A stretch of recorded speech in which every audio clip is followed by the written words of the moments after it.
Welcome to The Deep Dive.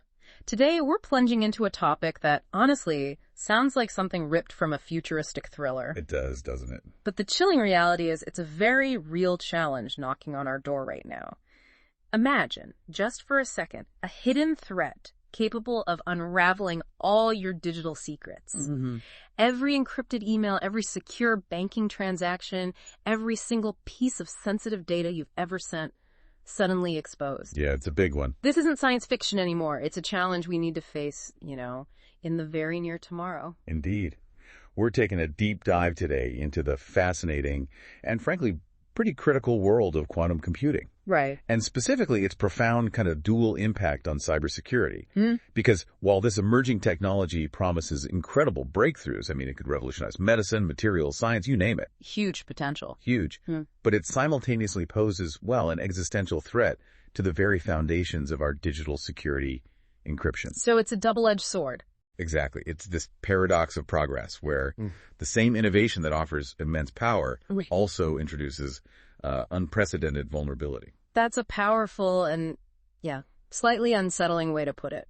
Our mission today is really to cut through the jargon. Absolutely. We want to equip you with a clear, actionable understanding of this complex quantum threat, the groundbreaking solutions being developed, and what concrete steps organizations you need to consider right now to prepare. And we've got some great sources to draw from. We really do. We've compiled a truly fascinating stack for this deep dive. Everything from Zscaler's CISO guide on top cyber threats in 2025. That's a good one. To in-depth reports from the White House, vital insights from AppViewX and CPFEFER on actually building quantum resilience. Practical stuff. The latest predictions from Keyfactor, and of course the crucial standardization efforts by NIST. It's a really comprehensive look at a rapidly evolving high-stakes landscape. Our goal, really, is to transform what might seem like some theoretical future problem into a practical roadmap. For preparedness. Getting ready now. Yeah, this deep dive is about understanding the implications and the proactive steps we can all start taking. And before we unpack all of this complexity, we really wanted to take a moment to express our sincere gratitude to our episode sponsors. Yes, definitely. Risk.quantumsecurity.ai and www.quantumsecurity.ai. Their commitment to advancing quantum security solutions is, it's a vital part of preparing for the future we're discussing. It really is. And we're just grateful for their support in bringing deep dives into critical security topics like this one, too. So thank you to them.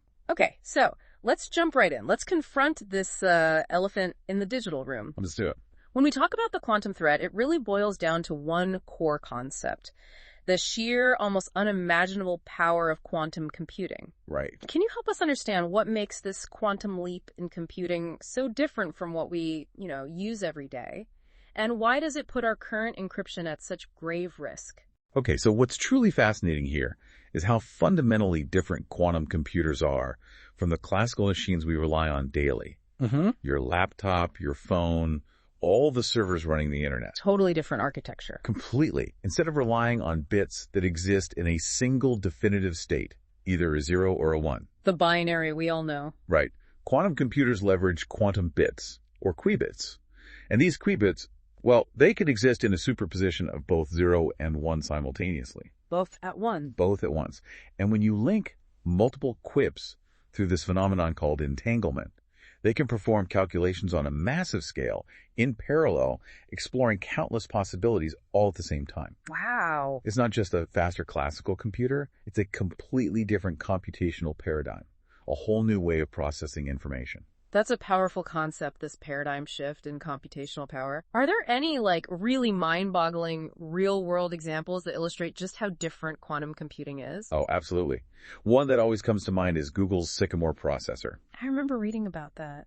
Yeah, it reportedly solved a specific mathematical problem in less than 4 minutes. 4 minutes. 4 minutes. A problem that would have taken the most powerful classical supercomputers of the time an astonishing 10,000 years to crack. 10,000 years versus 4 minutes? That's hard to even comprehend. It really is. Yeah. And just look at the rapid progress in qubit count. IBM's Osprey, for instance, boasts 433 qubits. 433? Yeah. That's not just incremental improvement.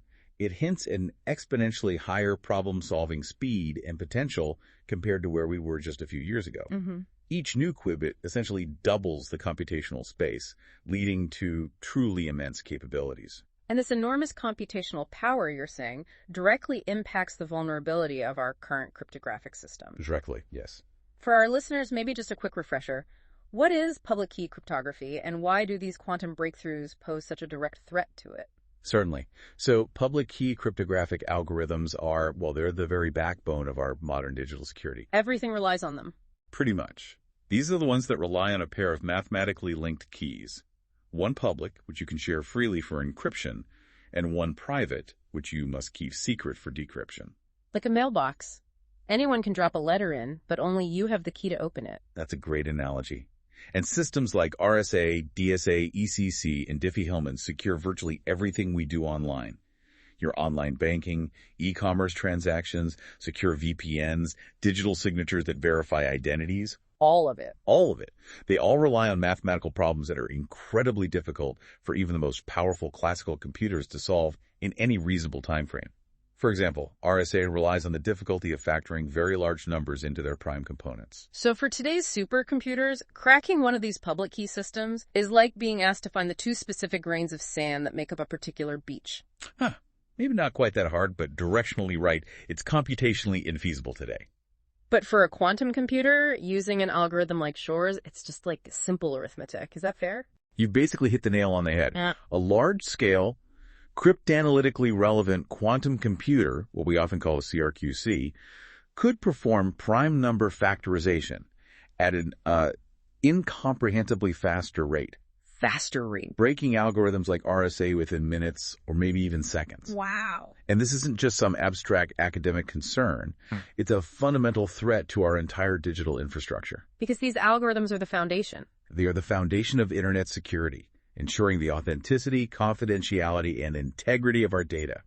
Breaking them would mean that all sensitive encrypted data, think national security secrets, critical infrastructure controls, healthcare information, financial data, priceless intellectual property, all of it would suddenly be laid bare. The potential chaos. Imagine the global chaos, the loss of trust, the economic disruption. It's massive. That's incredibly sobering. It really makes you think about the lifespan of data, doesn't it? It absolutely does. Something you thought was totally secure right now could essentially be a ticking time bomb for adversaries in, say, 2035. Exactly. And this leads us directly to one of the most alarming strategies adversaries are already employing, the harvest now, decrypt later, or HNDL threat. Explain that concept in detail. Right, HNDL. This is a core concept that really underscores the urgency and shifts the quantum threat from like a distant future problem to a very present-day concern. It's happening now. The idea behind HNDL is deceptively simple, but profoundly insidious.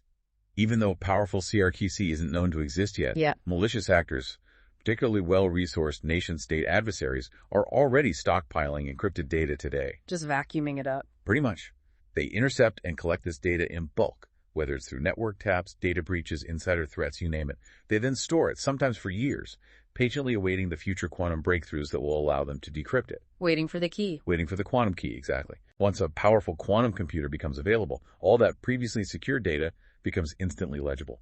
Open book. So even if my banking information or maybe highly sensitive government plans or even proprietary corporate research is encrypted today using, say, RSA, and it gets intercepted, it could just be sitting in some adversary's cold storage waiting to be unlocked in 2030 or 2035. This isn't just theory. Are there real-world examples that illustrate the potential impact? That's the alarming reality we have to confront. Yeah. A stark and very pertinent example that comes to mind is the 2013 OPM breach. Oh, yeah, the Office of Personnel Management. Huge breach. Huge. That data loss impacted 21 million individuals, federal employees, contractors, or families in some cases. That data, even if it was encrypted back in 2013. Which it likely was, to some extent. Right. It could be entirely compromised in the quantum era. I imagine ripple effects. Widespread identity theft for those individuals, highly targeted blackmail, or even espionage attacks against them or their loved ones, all stemming from data stolen a decade or more prior. That's terrifying, especially for long-lived data. Absolutely. This highlights the critically high risk for any organization handling sensitive financial data, government classified information, intellectual property, healthcare records, or personally identifiable information, PII. If that data needs to remain confidential for decades, which, let's face it, most sensitive data does, it's inherently vulnerable to HNDL.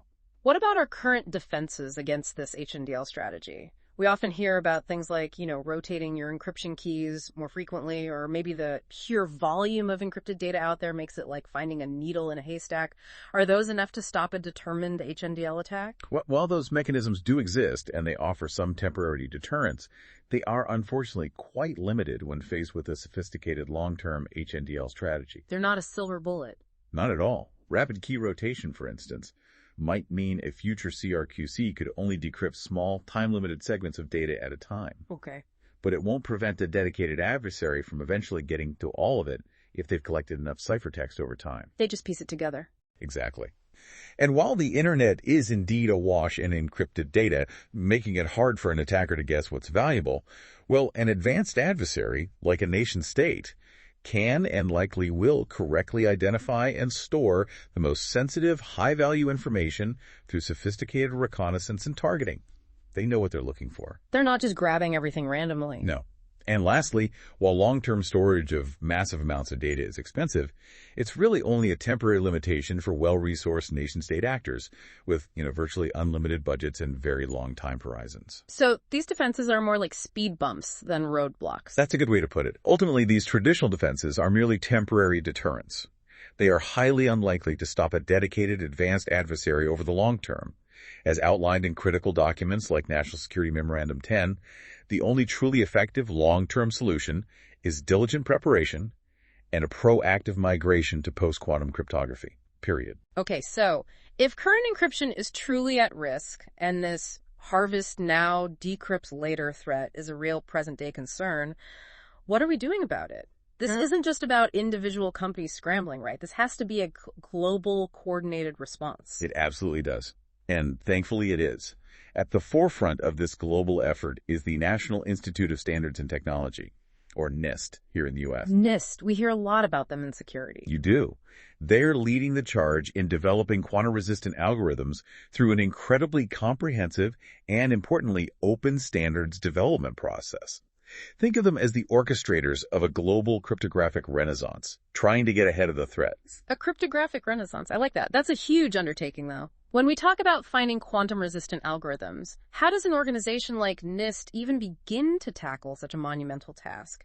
Is this like a competition or more of a collaborative discovery? It's actually a unique blend of both, which is probably why it's been so effective. NIST initiated this multi-round international standardization competition way back in December 2016. Okay, so nearly a decade ago now. Right. They put out a public call for proposals from cryptographers all over the world. And the response was truly significant. They initially received 82 candidate algorithms from teams globally. 82 potential replacements. Potential ones, yeah. And after an initial vetting, 69 of those were accepted into round one of the standardization process. It really became a kind of global cryptographic Olympics, but one where the ultimate goal was collective security for everyone. 69 algorithms. That's still a lot of potential solutions. How do they possibly narrow that down to the most robust and practical ones? That sounds like years of work. It is years of work. It's a remarkably rigorous multi-round process designed specifically to weed out any potential weaknesses before these things get widely deployed. Makes sense. NIST, working very closely in collaboration with the entire global cryptographic community, we're talking academic researchers, government agencies, industry experts, everyone conducts thorough analysis. They look at theoretical proofs, empirical evidence supporting the security of these algorithms. They scrutinize everything. Like mathematical stress testing. Exactly. And they also benchmark performance meticulously across various hardware and software platforms. They look at key sizes, computational overhead, speed, resistance to known attacks, both classical and potential quantum attacks. This deep scrutiny ensures that only the most robust and practical candidates move forward. So it's not just about security, but also practicality. Can we actually use this stuff? Precisely. We saw this progression through the rounds. 26 candidates made it to round two. Then in July 2020, they announced 7 finalists and 8 alternate algorithms for round 3. These really represented the creme de la creme of post-quantum cryptography research at that time. And it seems like we're finally starting to see the fruits of all that intense labor, right? With the first wave of actual quantum-safe standards now being released, that must be a huge milestone. Indeed, it's a historic moment for cybersecurity, really. On August 13, 2024, NIST released the final versions of their first 3 post-quantum crypto standards: FIPS 203, FIPS 204, and FIPS 205. FIPS, Federal Information Processing Standards. Right. These aren't just academic papers. They are the actual blueprints for the next generation of secure digital communication. This is what organizations will start implementing. Okay, can you break those down for us? What are the key selections here? FIPS 203, 204, 205, and what makes them suitable for this quantum era? Certainly. First, FIPS 203.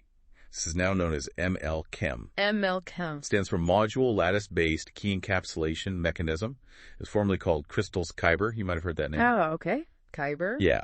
This algorithm is intended to be the primary standard for general encryption, specifically for securely exchanging encryption keys over an insecure channel, like the internet. Its advantages include comparatively small encryption keys, which makes them efficient to exchange, and its impressive speed of operation. It's crucial for practical, widespread deployment without slowing everything down. So ML-Chem for key exchange and encryption. Got it. What about digital signatures? Those are vital for verifying identity and data integrity, right? Absolutely critical. For digital signatures, we have FIPS 204. This is based on the Crystal's dilithium algorithm, now renamed ML-DSA. ML-DSA, another lattice-based one. Module lattice-based digital signature algorithm, yes. This will be the primary standard for authenticating digital information, like signing software updates or verifying website identities. Okay, primary standard. Is there a backup? Yes, and this is important. Then there's FIPS 205, which employs the Sphinx Plus algorithm, now known as SLHDSA. SLHDSA. Stateless hash-based digital signature algorithm. This particular algorithm is quite important because SLHDSA is intended as a backup method for digital signatures. Why a backup? Crucially, it's based on a completely different mathematical approach hash functions than ML-DSA, which, as you noted, is lattice-based. This provides an invaluable layer of added resilience, just in case any unforeseen vulnerabilities are found in the primary ML-DSA algorithm down the line. Diversity. Don't put all your eggs in one mathematical basket. Precisely. It's a strategic move to hedge against unknown future threats or breakthroughs in cryptanalysis. That makes a lot of sense, having a backup based on different math. It's like having a second, completely different type of emergency door lock on your house. Exactly. What's next for standards? I heard there are more coming, maybe specifically for backup algorithms for encryption, too. Yes, looking ahead. On March 11th, 2025, NIST announced the selection of HQC. HQC. Hamming Quasi-Cyclic. This is selected as a 5th algorithm for post-quantum asymmetric encryption, specifically for key encapsulation and exchange. So, chems again. Okay, so another chem. Right, and this is explicitly intended as a backup algorithm for ML-Chem, the main standard for general encryption we just talked about. And is it based on different math, too? Yes, and that's the significance here again. HQC is a code-based scheme, leveraging yet another different mathematical foundation from the lattice-based ML-Chem. This strategic diversity is just crucial for mitigating weaknesses, if any are found in one particular mathematical approach. It ensures we have robust alternatives ready to go. Okay. And anything else on the horizon? We also know that Falcon, another algorithm candidate, will be the basis for a future FIPS 206 standard, which will be renamed FNDSA, also for digital signatures. So, more options coming. So this isn't just about finding one new super lock to replace RSA. It sounds like a profound strategic pivot. Historically, we've relied on just a few super algorithms, essentially putting all our cryptographic eggs in a few very strong but ultimately similar baskets. That's a fair assessment, yeah. But NIST is championing cryptographic diversity. It's almost like investing in a diversified financial portfolio, right? If one type of algorithm ever shows a weakness, we have multiple fundamentally different options ready to deploy. You've encapsulated that perfectly. The world will fundamentally move away from a small, concentrated set of commonly used algorithms like RSA and ECC, and instead adopt a much wider variety of options rooted in different mathematical problems. Yep. Lattices, codes, hashes, isogenies, maybe later. More tools in the toolbox. Exactly. This enhanced diversity is not just a preference. It's a fundamental strategy for improved long-term security and resilience. It's about building a robust, multi-layered defense against a future we can't fully predict. But developing the algorithms is only half the battle, isn't it? I mean, how those algorithms are actually implemented in real-world systems must be just as important, if not more so. A brilliant algorithm poorly coded is still a huge vulnerability. Absolutely crucial. You're spot on. This is precisely where the Cryptographic Module Validation Program, or CMVP, comes into play. CMPP. It's a joint effort with the Canadian Centre for Cybersecurity designed to ensure that these cutting-edge algorithms are implemented correctly and securely within actual hardware and software modules, the things vendors sell and organizations deploy. Because attackers often go after the implementation, not the math itself. Very often. Malicious actors are incredibly adept at exploiting weaknesses, not in the algorithm's theoretical design, but in its coding, its interaction with the operating system, or even subtle hardware side channels. CMVP provides independent third-party testing by NIST-accredited labs to try and prevent such vulnerabilities before products reach the market. It's the essential bridge between theoretical security and practical deployed security. That sounds like a massive undertaking in itself, especially with so many new standards and algorithms needing validation across countless products. Are there any challenges with this validation process? Maybe a bottleneck? There are indeed. As of recent reports from the government, there's actually a significant backlog in the CMVP program right now. And this isn't just due to the PQC migration starting up. It's largely because of multiple cryptographic migrations happening concurrently, like the transition to newer versions of TLS, or adopting different hashing algorithms. But the migration to PQC, given its sheer scope and fundamental nature, will be significantly more comprehensive than anything we've seen before. It's going to require vast CMVP capacity. So how are they addressing that backlog in the coming PQC wave? To address this, NIST is actively working on modernizing the CMVP. They're trying to expand testing lab capabilities, increase their staffing, and obtain contract support to handle the anticipated surge in submissions for PQC validation. In fact, this funding for CMVP modernization represents a significant portion of the overall estimated cost of the federal government's PQC migration, which really highlights how critical this validation step is seen to be. So it's not just about setting the standards, but ensuring they are adopted and implemented correctly, verified, and that requires substantial infrastructure, resources, and continuous vigilance. This makes me think about interoperability, too, if everyone implements things slightly differently. You're absolutely right. And this whole standardization and validation process is also crucial for international interoperability. Federal networks, for example, don't operate in isolation. No network does, really. Exactly. They depend on the same commercial vendors and technologies used globally. Open standards and validated implementations ensure that these networks can securely communicate with the broader internet, with allied nations, and leverage commercial solutions confidently, knowing everyone is speaking the same secure language, so to speak. And is there work being done specifically on that interoperability piece? Yes. The NIST National Cybersecurity Center of Excellence, or NCCOE, is working intensely on this with their Migration to Post-Quantum Cryptography project. They're exploring best practices and publishing practical guidance, like NIST Special Publications 1838B and 1838C, which focus specifically on cryptographic discovery and ensuring interoperability during the transition. It's truly a global undertaking to secure a global network. Okay, so we have the algorithms, we have the standards coming online, and we have the validation process, even with its challenges. Now, for organizations, especially large ones like the federal government, how do they actually do this? What's the practical phased roadmap for PQC migration look like on the ground? Well, the U.S. federal government's migration strategy is actually a great case study and provides a pretty robust framework that any organization, public or private, could adapt.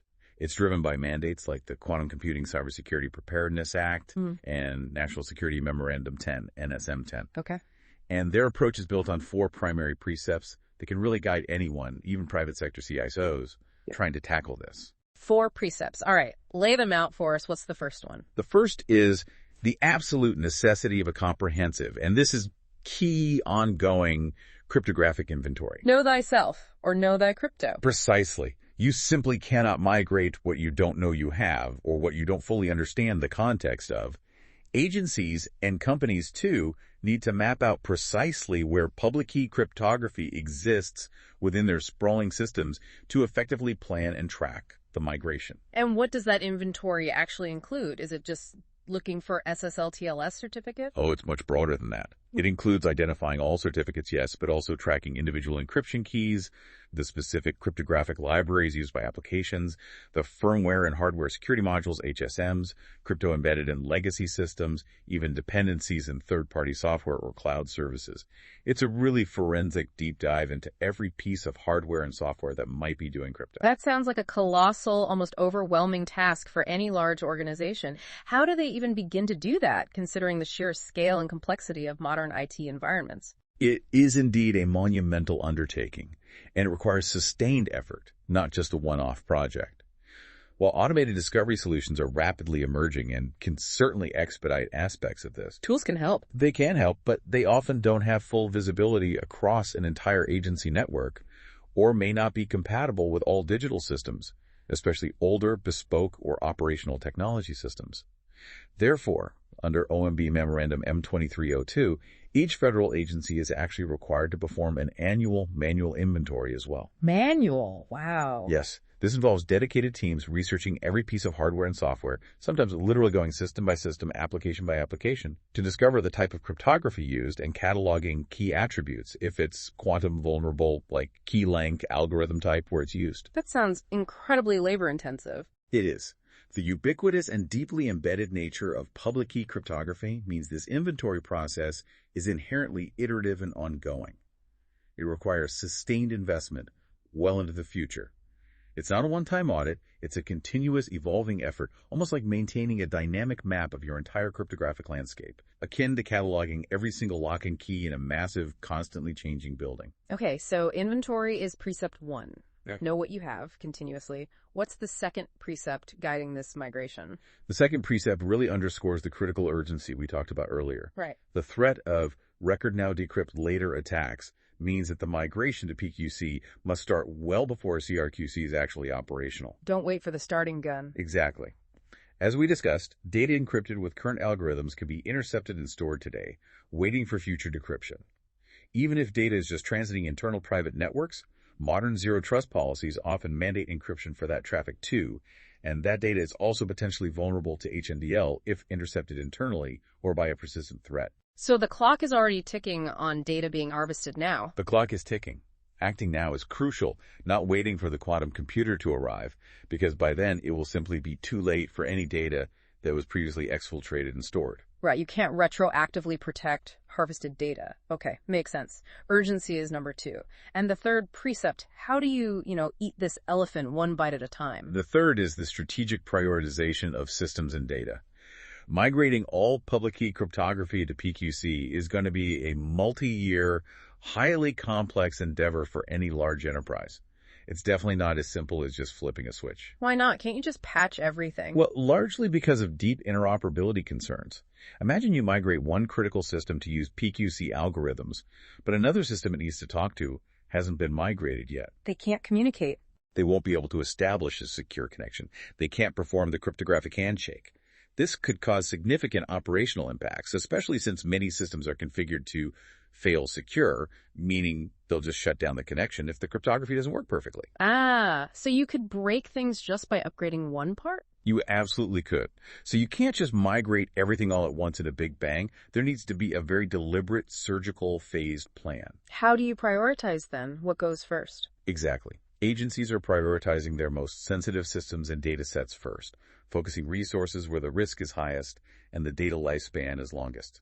While eventually all vulnerable cryptography will need to migrate, that federal memo, M2302, dictates that high-impact information systems, agency high-value assets, HVAs, any systems containing data expected to remain mission-sensitive beyond the year 2035, and critical logical access control systems like public key infrastructure, PKI, those get migrated first. Focus on the crown jewels and the systems protecting them. Right. This ensures resources are focused on the most vulnerable and critical areas, minimizing disruption while maximizing the security impact early on. It's about intelligent risk management and a phased rollout. Okay, inventory, urgency, prioritization. What's the fourth precept? The fourth, and this is a big practical hurdle, is the early identification of unsupported systems. Systems that just can't run the new crypto. Exactly. Some hardware and software, both modern and legacy, simply cannot support these new post-quantum cryptographic algorithms. This might be due to fundamental design limitations in older chips.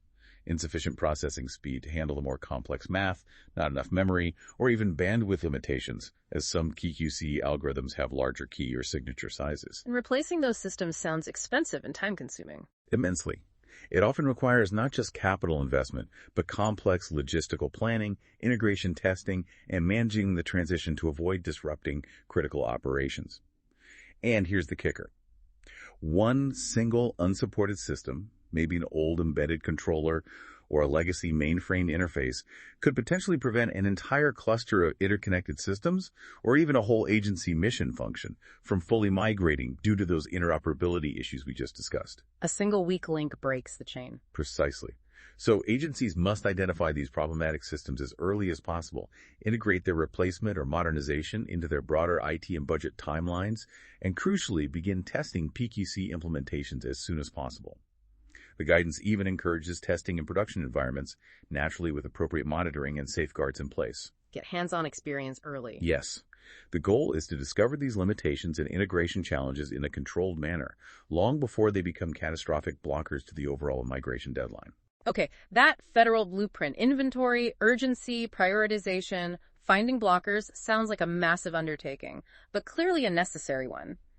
How can CISOs in the private sector translate this ambitious federal plan into a practical roadmap for their own organizations? Maybe something a bit more digestible. That's a great question. CYP-FER, which is a leader in cybersecurity and incident response, provides an excellent practical roadmap for CISOs that breaks this down into really actionable steps. Yeah. It aligns well with the federal precepts, but frames it for business risk. Okay, what's their first step?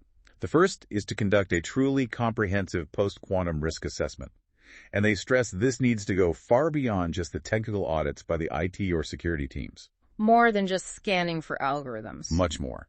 It needs to actively involve your legal team, your compliance officers, your business continuity planners, even line of business owners, to fully understand the business impact of a quantum attack scenario specific to your organization. What kinds of questions should that assessment answer? You need to identify precisely what data needs. Long-term confidentiality, think customer PII, intellectual property, M&A plans. Which specific systems processing or storing that data are currently vulnerable? What are your third-party and supply chain risks related to quantum?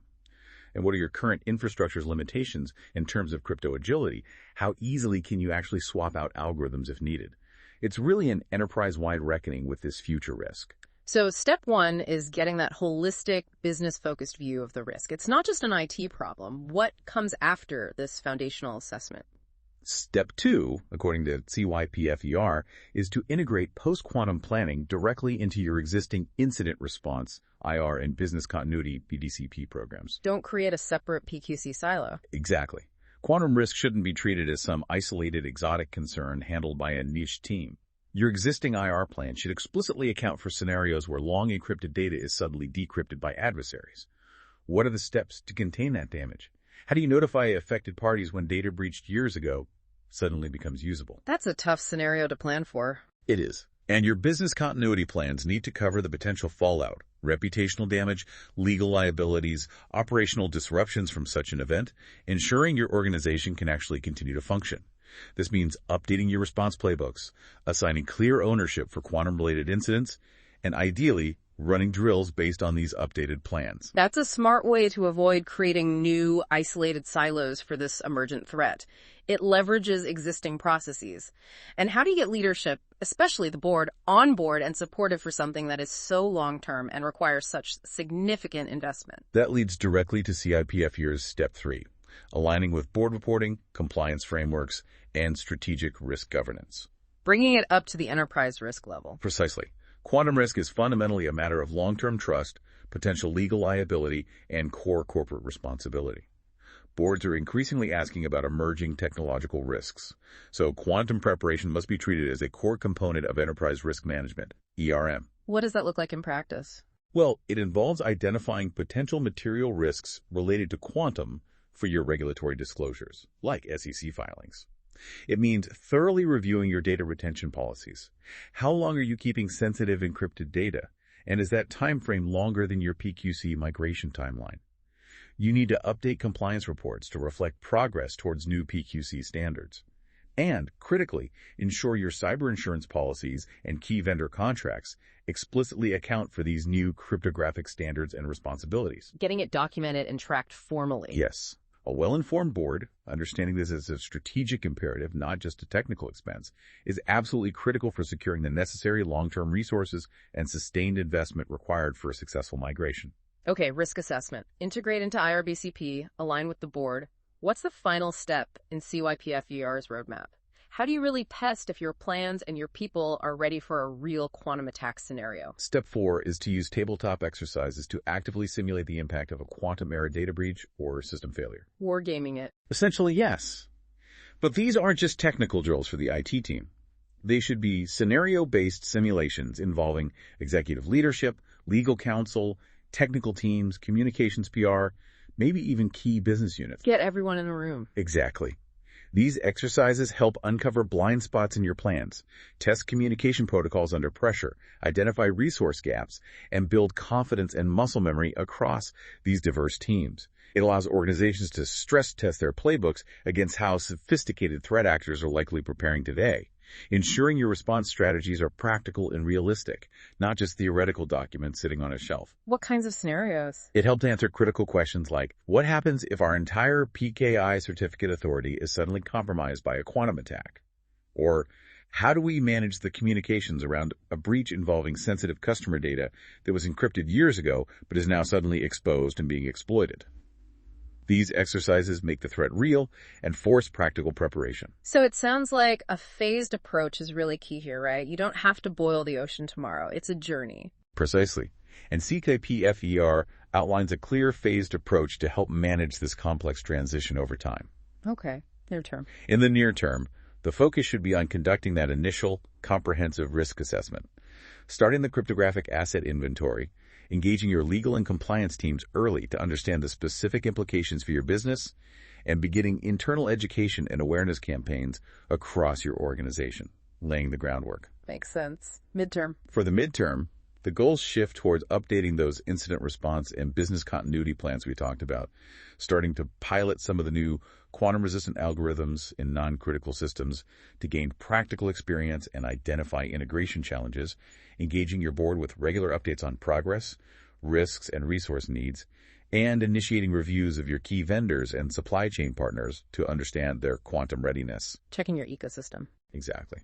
And finally, in the long term, the focus is on transitioning critical systems towards full crypto agility, the ability to swap algorithms relatively easily, operationalizing the new PQC standards as NIST finalizes them and vendors make products available, conducting ongoing tabletop exercises and readiness drills to maintain preparedness and test updates, and establishing clear metrics for post-quantum readiness to track your progress and report up to the board. So it really is a continuous journey of adaptation and building resilience, not a single destination or a project with a fixed end date. That's the right way to think about it. Continuous improvement and adaptation.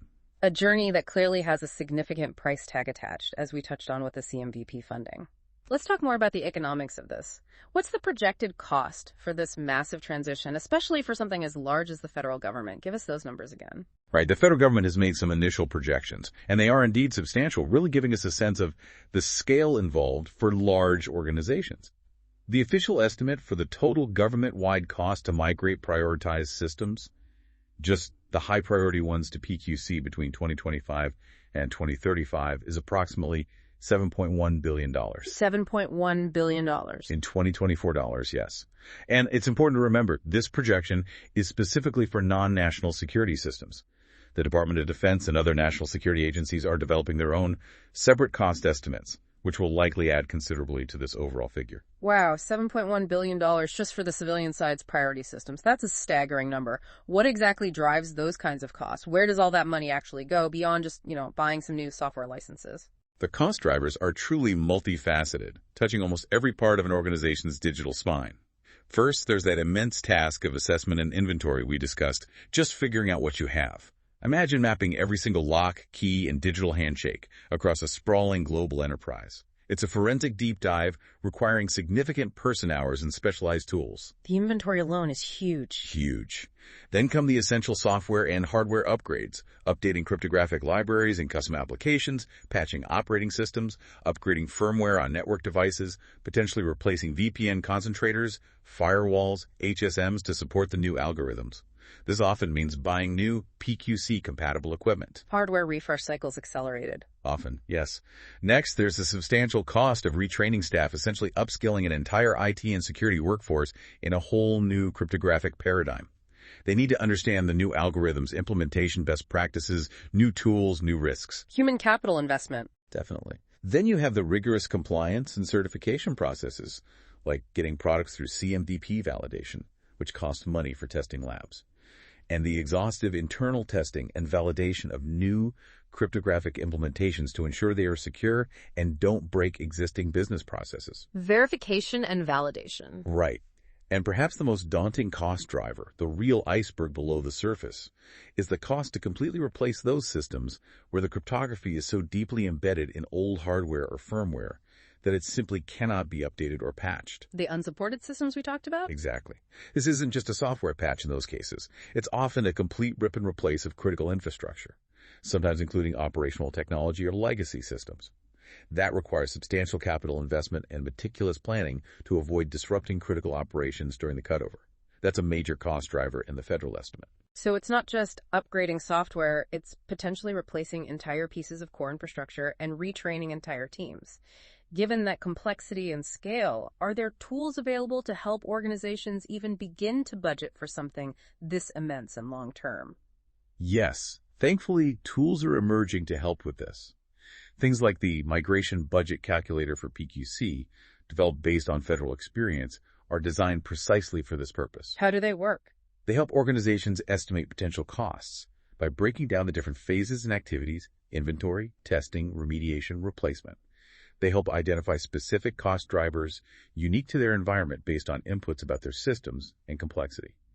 And they support more informed decision-making for stakeholders and budget planners by providing a structured way to think about the financials. So they provide a framework. Right.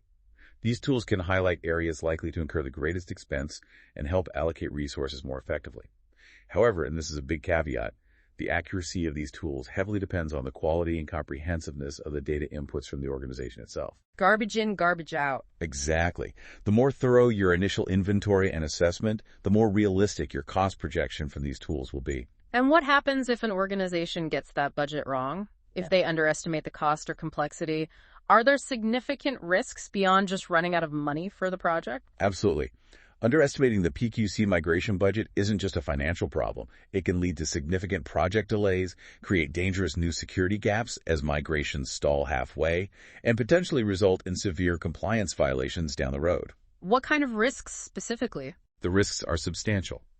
For example, incomplete asset discovery due to rushing the inventory phase means you'll inevitably have unprotected systems still using vulnerable crypto completely exposed to future quantum attacks. Resource shortages, not enough people, not enough budget for tools or replacement hardware can halt critical migration tasks, leaving parts of your infrastructure exposed for longer periods. You might face unexpected compliance costs due to evolving regulations or vendor requirements, or even penalties for noncompliance with government mandates or industry standards. And crucially, poorly managed or rushed transitions can lead to operational disruptions, system downtime, loss of revenue, and significant reputational damage. So getting the budget right isn't just about dollars and cents. No, a well-planned and realistically budgeted approach is not just a financial necessity. It's a fundamental security strategy to ensure the migration is completed effectively and securely. Okay, let's shift gears slightly now and look at the broader trends and predictions for PQC as we move into 2025 and beyond. We have some insights here from Keyfactor. What are we expecting to see emerge, particularly in maybe nascent areas like the Internet of Things or IoT? That seems like a huge, complex area for crypto. It is, and Keyfactor predicts that PQC adoption in the IoT space will likely begin, perhaps counterintuitively, with high-value, long lifecycle devices first. Not consumer gadgets? Not initially. Think things like smart meters and utility grids, critical industrial control systems, ICS, and connected medical equipment.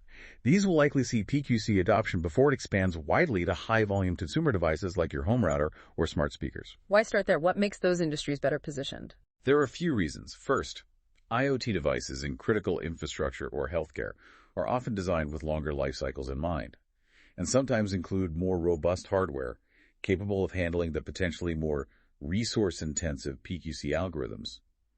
Some might even be designed to be more crypto-agile, meaning their cryptographic functions can be updated or swapped out more easily via firmware updates. Built for the long haul. Right. Plus, the organizations deploying these systems, utility companies, manufacturers, hospitals, typically have more mature security programs, dedicated cryptography teams, and face stricter regulatory requirements for security and resilience. This gives them an inherent advantage and, frankly, more motivation in implementing advanced encryption like PQC early on. Consumer IoT is often built to minimum cost and has shorter life cycles, making PQC harder initially. So the critical infrastructure is already potentially ahead of the curve, in a sense, in their readiness, or at least their capability to adopt. That's somewhat reassuring. What about global standardization beyond just NIST? Are other regions and countries following suit with regulations? That's another positive trend Key Factor highlights. They predict that globally standardized PQC regulations and frameworks will become much more widely available and enforced in the coming years. So not just NIST standards, but actual laws and regs. Yes. Regions like Europe and North America are definitely leading the way here. Europe's Cyber Resilience Act, CRA for instance, is already putting pressure on manufacturers to build quantum resistance into connected devices before they can even be sold in the EU market. Building it in from the start. Exactly. Right. Meanwhile, the U.S. NIST standards, well technically federal standards, are setting precedents that will inevitably influence standards and regulations in other nations and certainly within global supply chains. These efforts are designed to force secure-by-design principles right at the manufacturing level, ensuring quantum security is built into devices from the ground up, not just bolted on as an afterthought. That seems like a much more sustainable approach. It suggests a future where global digital interactions will hopefully be inherently more secure due to widespread, consistent cryptographic resilience being mandated early in the product lifecycle. That's a good trend, pushing security left to the earliest stages of development. Now, what about the evolving threat landscape itself? We've talked a lot about AI empowering attackers generally, but specifically thinking about AI combined with future quantum attacks. What do we need to anticipate there? This is where it gets really interesting and perhaps a bit unsettling. Key Factor anticipates that AI-driven quantum attacks are expected to emerge on a large scale in the coming years. AI helping quantum attackers. How? Well, they predict finance and healthcare industries will be primary targets, given their reliance on highly sensitive, high-value data protected by currently strong encryption. Imagine the scenario playing out. A large global financial institution uses traditional RSA encryption, maybe RSA 2048 or 4096, for billions of dollars in daily transactions and vast repositories of sensitive customer data. Standard practice today. Right. A sophisticated nation-state attacker could use advanced AI models, not just to find subtle vulnerabilities in the network perimeter, but also to identify and intercept specific encrypted data flows in transit on an unprecedented scale. The AI could intelligently prioritize and help stockpile the most valuable encrypted assets, credit card numbers, wire transfer details, trade secrets, personal financial histories, all for future decryption. So it's the harvest now, decrypt later strategy, but terrifyingly supercharged by artificial intelligence for better targeting and collection. Exactly. The AI makes the harvesting far more efficient and focused. Now, fast forward maybe 5, 7, 10 years, whenever powerful quantum computers with enough stable logical qubits become available. The attacker could then deploy a refined version of Shor's algorithm, perhaps further optimized by AI models, trained specifically for cryptanalysis to break the RSA encryption on this massive pre-filtered stockpile of high-value data. Instant access to the crown jewels. Instant access. This would immediately expose sensitive financial records, transaction details, confidential client information on a massive scale. But it probably wouldn't stop there. The attackers could then use AI systems again to rapidly analyze this newly decrypted data trove to identify high-value targets for immediate exploitation, uncover complex patterns for sophisticated financial fraud, automate large-scale fraudulent transfers, enable advanced identity theft, or even attempt market manipulation based on insider information gleaned from the data. The potential fallout could destabilize entire economies. That's a genuinely chilling scenario. The combination is potent. It is. And the clear remedy here, really the only viable defense against that kind of future threat, is the early and widespread adoption of quantum-resistant algorithms now, combined with maintaining crypto agility, so you retain the flexibility to swap out algorithms quickly if new vulnerabilities are discovered in the PQC algorithms themselves. Preparedness and agility are key. It feels like AI becomes both the threat multiplier and hopefully maybe part of the solution in defense, too. Potentially, yes. AI will likely play a role in developing defenses, analyzing PQC implementations, and detecting sophisticated attacks as well. It cuts both ways. This all sounds so complex and resource-intensive. It feels like no single entity, no single company can possibly tackle this quantum transition alone. It truly takes a village, doesn't it? Precisely. And that leads perfectly into Key Factor's final prediction, which emphasizes exactly this. The it takes a village approach. Collaboration is essential. Absolutely. Yeah. Cybersecurity consortia, industry alliances, public-private partnerships, and strategic collaborations will become central players in shaping the future of PQC and cryptography as a whole. No one organization has all the answers or all the resources. What kind of partnerships are we talking about? These strategic partnerships provide crucial access to specialized expertise, pooled resources for research and testing, and cutting-edge technology needed to navigate these immense complexities. This includes collaborations, for instance, between cryptographic solution providers and cloud hyperscalers to integrate PQC seamlessly into cloud infrastructures. It involves partnerships between academic institutions and the private sector. Think a leading university like MIT working hand-in-hand with a technology giant like IBM to advance quantum-safe cryptography research and talent development. Academia and industry working together. Yes. And also vital collaborations with specialized quantum-resistant SaaS companies or managed service providers, especially for smaller or medium-sized firms that may lack dedicated in-house cryptography teams or the resources to build everything themselves. Leveraging external expertise. Exactly. This collaborative ecosystem is not just beneficial, it's becoming essential for building true, widespread quantum resilience across the entire digital landscape, from the largest governments down to individual businesses. So, wrapping this all up, what does all of this mean for you, our listener, sitting here today? We've seen that the quantum threat is incredibly real. It's not sci-fi. And it's already present in a way driven by this harvest now, decrypt later strategy, where adversaries are potentially stockpiling your encrypted data right now for a future decryption party. It's a sobering thought.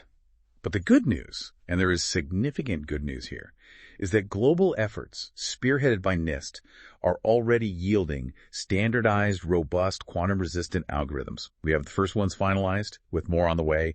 The tools are being built. The cavalry is coming, cryptographically speaking. In a sense, yes.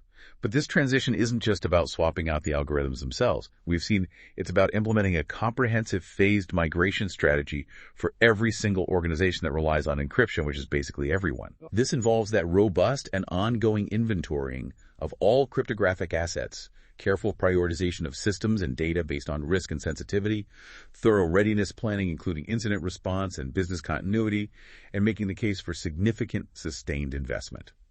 It's a strategic imperative that really touches every layer of an organization, from the deep IT trenches up to legal, compliance, and the C-suite.